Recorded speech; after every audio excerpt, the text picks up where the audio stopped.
Hey, what's going on guys? It's me Blating Gamer and welcome back to another video. Today we're gonna be continuing What If Oak Raised Ash. And I have more things to say in the end of the video, so please stay tuned and let's get this story started, shall we? We continue at Route 1, where Ash and Sycamore's assistants are talking with a captured Leaf. The Pallet Town native asks the two what kind of book they're going to give to his Gramps. Dexter explained Professor wants to know about Mega Evolution. Before Ash could ask, Sina tells him they would explain everything once they got back to the lab. Also interrogate their thief. Once the four reaches Oak's lab, Ash is very happy to see his Gramps again, same with Professor Oak, who is also glad to see the two assistants, but then his face turned serious when he saw Leaf. He tells Ash to go to the back since he'll be busy with the two and Leaf, and we'll talk to him later. Professor Oak wants to talk to Leaf about stealing Bulbasaur and almost Ash's Dex. She was hesitant to say anything to the professor, but after some reassurance from him, he just wanted to know why she did it. Leaf then filled the professor about her being kidnapped to be trained as a rocket member, but she was able to escape with the help from her boss, which afterwards separated to their own objectives. And the reason why she stole the starter and Dex is to make sure she won't get captured by them. Also having a Pokédex would help her. Professor Oak was saddened to hear this, also confirming the rumors of missing children from a long time ago. Oak comforts Leaf and reassures her she won't go to jail for that. Plus, Bulbasaur is happy with her. She can keep Bulbasaur but with a condition. Leaf was shocked and didn't expect this but heard the professor out of his condition. Oak tells her to stop doing her usual scamming and stealing and be his helper / trainer. Also tell him what she knows about Team Rocket's plans for kidnapping children and others, and about why she needs the Pokédex. Leaf contemplated for a sec, then she accepted the professor's term and would tell him everything, but also answer his question about the Pokédex. The reason why, it's because Team Rocket were defeated by Pokédex holder. This shocks Oak and the two. She knows the Dex holders, and not only her but her boss knows them. This is serious. But he would deal with it later. Right now he needs to talk to Dexio and Sina about the book Sycamore sent him. He tells Leaf to head to the back and tell Ash the rest, but behave and help him out when is needed. She would nod and goes there. Over with Ash, he's currently helping out with the ranch, while his Pokemon Explorer. Eevee already know about the ranch but was scared before meeting Ash, while Nidoran is exploring the place with interest. He heard from his trainer about his grandfather's Nidoking and wants to meet him. Ash spots Leaf heading towards him. Leaf wants to apologize to Ash and told him about her talk with Oak. The grandson of Oak accepts her apology and understands why she did it. Also, if Gramps could give her a chance, he would be okay as long as she doesn't break it. Also, he needs more info about the Dex holders. They talk for a while, then they see Nidoran interact with Oak's Nidoking. The poison rabbit moon is in awestruck from interacting with Nidoking, from the stories, tips, and advice for him to solve and improve. Nidoking enjoys Nidoran's company and being a teacher to him, because he really reminds him of him when he was like that. The two look happy seeing this. As for Eevee, he's just playing around, enjoying the area. Back with Oak, Dexio, and Sina, they are almost done with their talk about Pokemon in the Kalos region and Mega Evolution.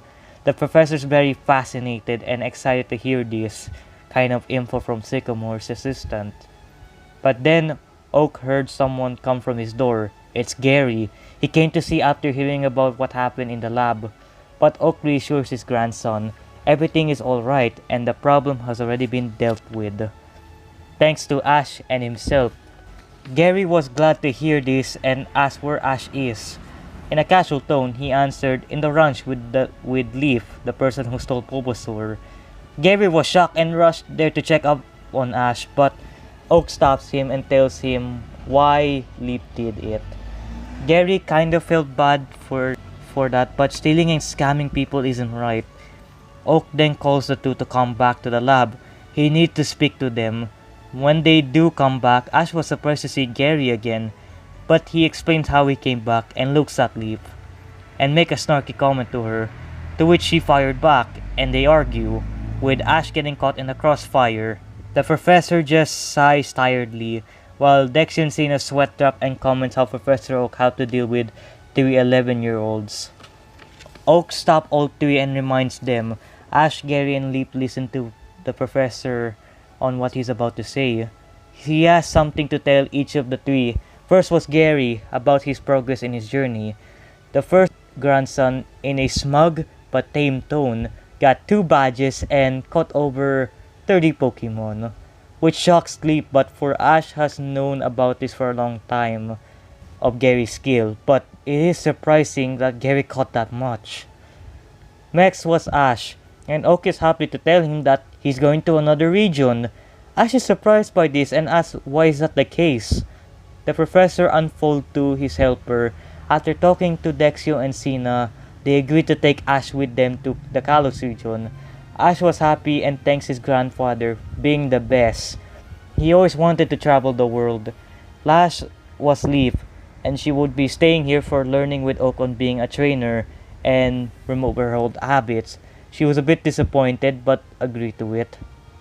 Gary, a little jealous but happy for his brother, asked how his journey has been. Oak also wanted to know after his last call in Cerulean. Ash then recalls after his registration he got his first battle in the competition, then had an encounter with Leaf and the 2 assistants. Dexio and Cena announced to everyone they're going to be leaving the next day and notified the pallet native to prepare his things for the trip to the Kalos region and get to meet Professor Sycamore. Ash agreed to it. The next day, Gary has left Pallet Town to get his 3rd badge. Oak and Leap are there to see Ash off. The Pallet trainers say goodbye to his Gramps and Leap. In the middle of flight, Ash is very excited, even letting out Eevee out for a sec to let him get some views in the window. The Evo Pokemon, when first hearing about it, was anxious but slowly subsided to enjoy this kind of viewing. Ash also asked why do the Kalos do about the region and its Pokemon. The 2 answers some of the boy question, while some he needs to see for himself. After a long flight, they finally reach the Kalos region. Ash is in awe seeing so many new Pokemon and things around him. The trio stops at a bakery to get some snack. Cena explained to Ash after they're done eating they would go to Sycamore's lab. Then after some lessons from him, he gets to explore Lumio City. When they head up, someone was watching from the distance on a tree branch. 2 pair yellow eyes have been looking at Ash with curiosity. When they arrive at the lab, Dexio introduced Ash to Professor Sycamore. Sycamore welcomes Ash to his lab and asks how Professor Oak has been doing. He responds been doing well and is excited to be here learning from him about the Kalos region and the rest. The stylish professor is happy to hear it. He looks over to Dexio and Cena to continue their mission. The 2 nodded and goes off.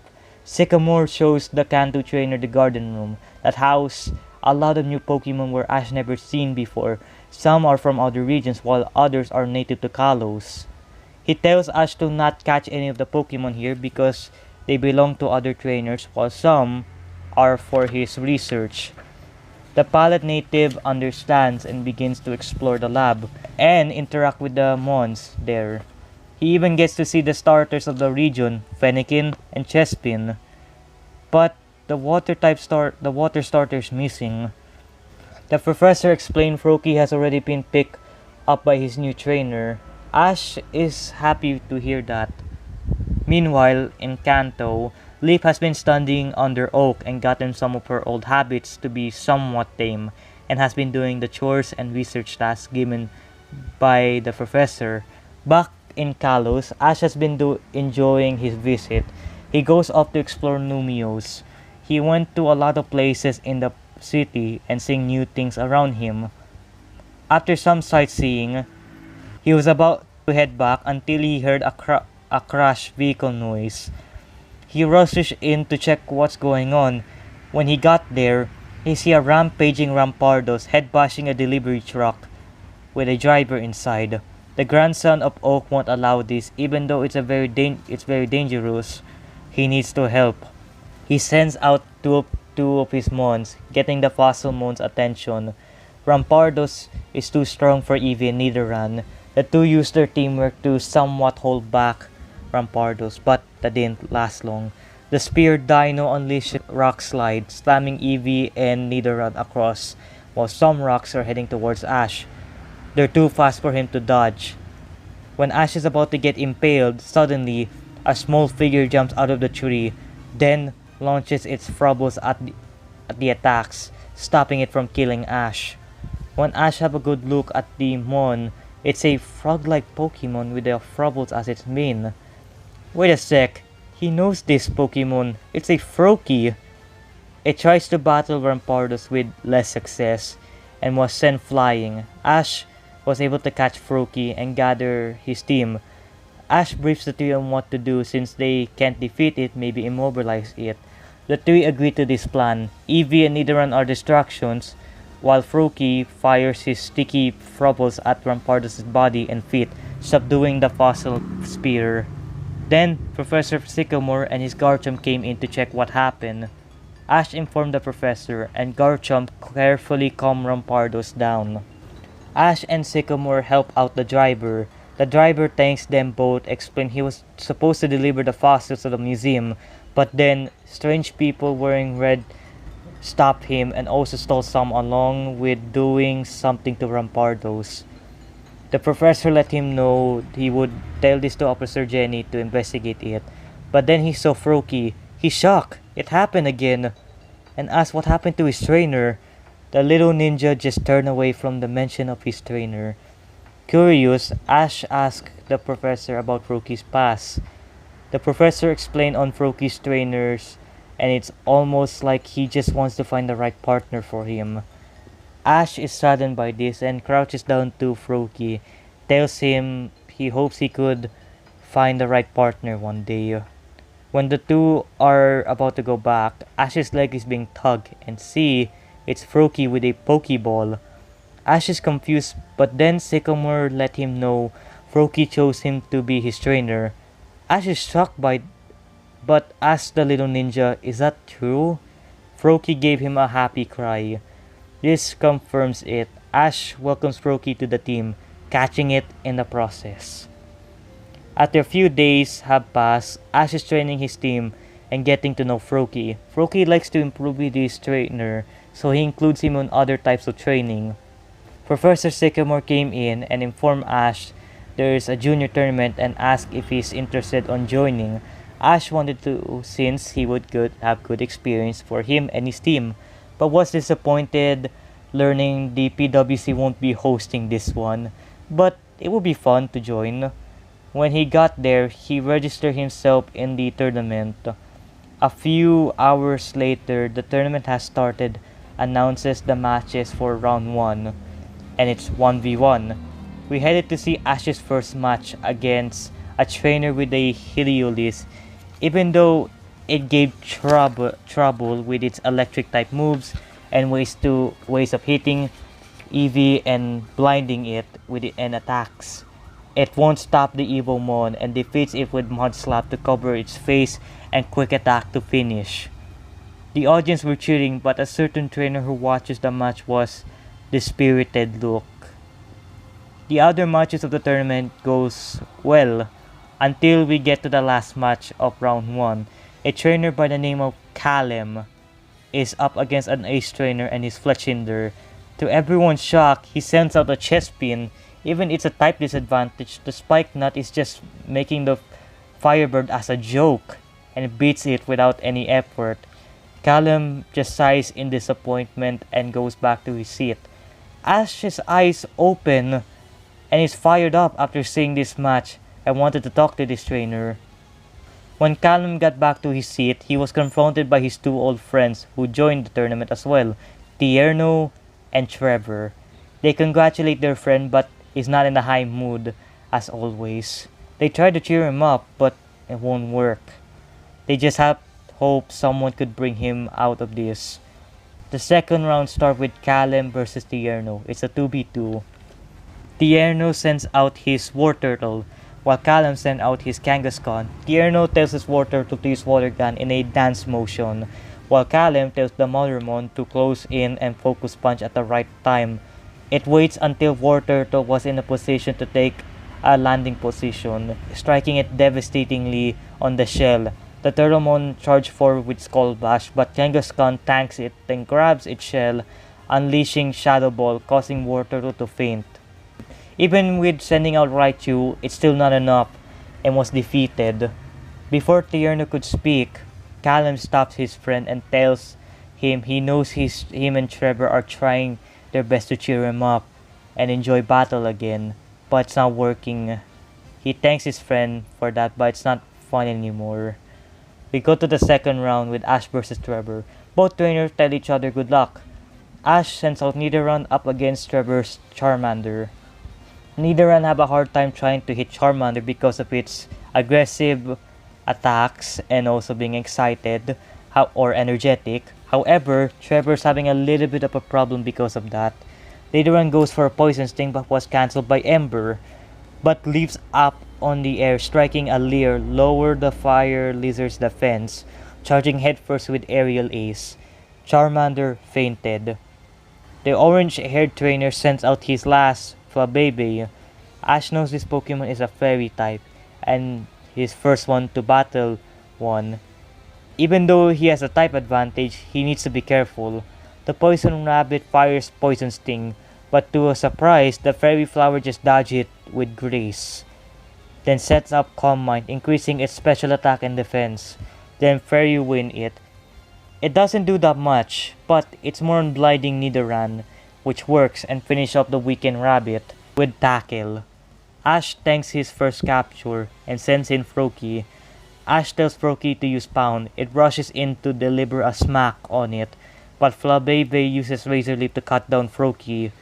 Before they could hit, Froakie splits into a group, then rushes in with Water Pulse. Trevor tells the Fairy Flower to use Razor Leaf aimed towards every Froakie.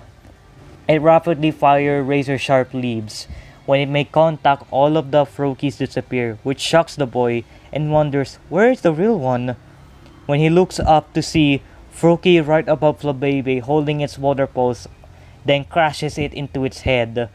When the smoke clears, Flabebe is unable to battle. Along with Ash moves on to the finals.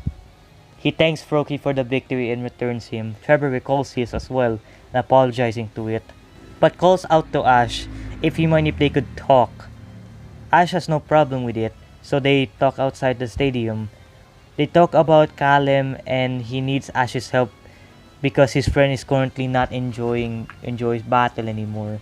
Ash is shocked by this, and after telling Callum's backstory, he agreed to help them. The next day is the finals between Ash and Callum. The two trainers lock eyes, but Callum tells Ash in a depressed tone to give up because he's just gonna quickly win this like the rest. But Ash won't give in, and tells the depressed boy he will fight him at his full power. Callum shrugs and sends out Electrike, while Ash sends out his starter. Eevee is struggling due to Electrike being very powerful with his electric moves, but he can block as well as blinding the electric pop. He launches Swift, causing good damage, but Electrike blasts Eevee away with his full power Thunderbolt, defeating Eevee, but is tired in the process. After getting some discouragement from Callum, Ash won't back down and send in Froakie. Due to being damaged from its last battle, it's not as fast. Also, with Froakie's troubles, the Lightning Pop electric moves are useless. In addition, defeating it. Callum is slowly impressed by this and tells Chespin to beat Froakie. Surprisingly, They're even. At one point, Chespin is about to fire pin missile, but then was clogged by Frubbles, causing it to explode, stunning it for Froakie to attack Chespin multiple ways, leaping for a pound to finish the Spiny Nut Pokemon. Callum is starting to enjoy this and thanks Ash for reigniting his passion for battle. But he's winning this. The pallet native smiles and tells him to bring it. Kangaskhan got in and Froakie is taking massive damage, even trying to immobilize and damage it. But it's not enough and was defeated afterwards. Nidoran comes in and both know this will decide it. The two battle on, blow to blow, until Kangaskhan sends Nidoran flying with Focus Punch and is falling right back. The Mother Mon jumps and gets ready to finish it until Nidoran's willpower has risen from his trainer's call and cheers. He dodges Brick Break, then climbs up to its back, then kick as hard as he can, sending both crashing down. When the dust settles, both are standing, waiting for the other to fall. Nidoran is about to, but is determined to stand, while Kangaskhan does the same until it fell to the floor, fainted. Ash was declared the victor of the tournament and hugs Nidoran along with thanking him and the team. Callum is happy. He finally felt defeat after for so long. After getting his reward in the ceremony, he was met with Callum and the two. He thanks Ash for the greatest battle as well as bringing him back to enjoy battles. Ash was glad to hear he could help and tells him they should battle again one day. The prodigy trainer agreed to that and they split off, knowing one day they would cross paths again. The next day, Ash is going to be traveling to Route 12 from the request of Sycamore to learn about Mega Evolution and its origin from his acquaintance, the Mega Evolution Guru. He can't wait to hear about it. After some battles and traveling, he finally made it to Shalor City, and that is where we're gonna be leaving things for right now. I hope you guys enjoyed this one. It took a while, sorry. I've been busy with schoolwork, and by the time when this video is out, it's gonna be so late. I'm sorry, it's because of school, but I'll try my best to do more videos during school. So I hope you guys enjoyed this video. Leave a like, comment, subscribe, and I'll see you guys next time. Bye everyone.